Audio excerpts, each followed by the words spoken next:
আজকে আমি বানাবো ডাল বাটার ঝামেলা ছাড়া পেঁয়াজু। খুব সহজে এই মুচমুচে পেঁয়াজুটা বানানো যায়। চলুন দেখে নেই। প্রথমে এখানে নিছি হাফ কাপ পেঁয়াজ। পেঁয়াজটাকে বেশি কুচি করতে হবে না, জাস্ট আমি এভাবে কেটে নিছি। এখন দিয়ে দিলাম কাঁচামরিচ কুচি, 3 চামচ দিয়ে দিব বেসন। এখন ভালো করে একটু মিক্স করে নেব।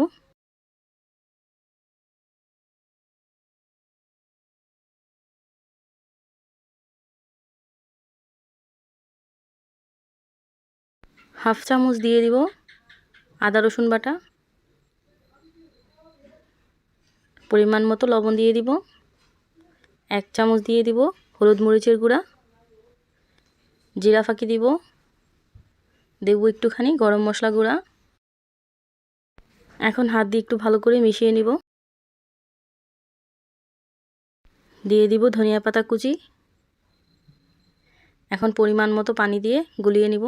যদি দেখেন পেঁয়াজে অনেকটা পানি চলে আসছে তখন আর দিবেন না। যদি দেখেন পেঁয়াজে পানিটা ওঠে নাই বা নরম হয় নাই, তাহলে একটু একটু করে পানি দিয়ে মিলিয়ে একটা ডো করে নেবেন। যদি বাজারের কেনা বেসন হয় তাহলে এখানে 1 চামচের মতো চালের গুঁড়া দিয়ে দিবেন, শুকনো চালের গুঁড়া। আর যদি আপনি বাসায় বানিয়ে থাকেন এই বেসনটা, তাহলে আর চালের গুঁড়া বা ময়দা কিছুই দিতে হবে না, জাস্ট বেসন দিয়েই বানাতে পারবেন। আমার বাসায় বানানো এই বেসনটা, এজন্য এখানে কিছুই লাগে নাই, জাস্ট বেসনটাই দিছি। এই তো মাখানো হয়ে গেছে, দেখতেই পাচ্ছেন এরকম হবে। এখন আমি তেলে ভেজে নেব। এখানে একটা ফ্রাই প্যান বসাই দিছি। এখন পরিমাণ মতো একটু তেল দিয়ে দিব। তেলটা যখন গরম হয়ে যাবে ওই পর্যায়ে আমি একটু একটু করে পেঁয়াজগুলো দিয়ে দিব। এটা কোনো সাইজ করে দিতে হবে না, জাস্ট এভাবে দিলেই হয়ে যাবে।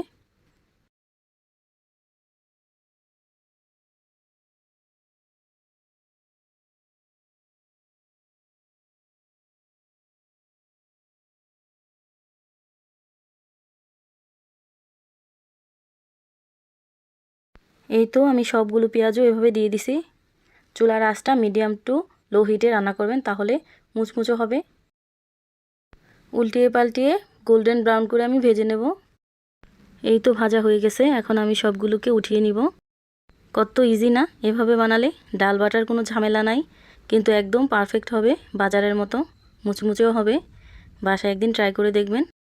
পেঁয়াজুর এই রেসিপিটা যদি ভালো লেগে থাকে আমার চ্যানেলটা সাবস্ক্রাইব করে দিয়ে পাশে থাকা বেল আইকনটা বাজিয়ে দিবেন, তাহলে প্রতিদিন ভিডিও ছাড়লে আপনাদের কাছে তাড়াতাড়ি পৌঁছে যাবে। সবাই ভালো থাকবেন, সুস্থ থাকবেন। আল্লাহ হাফেজ।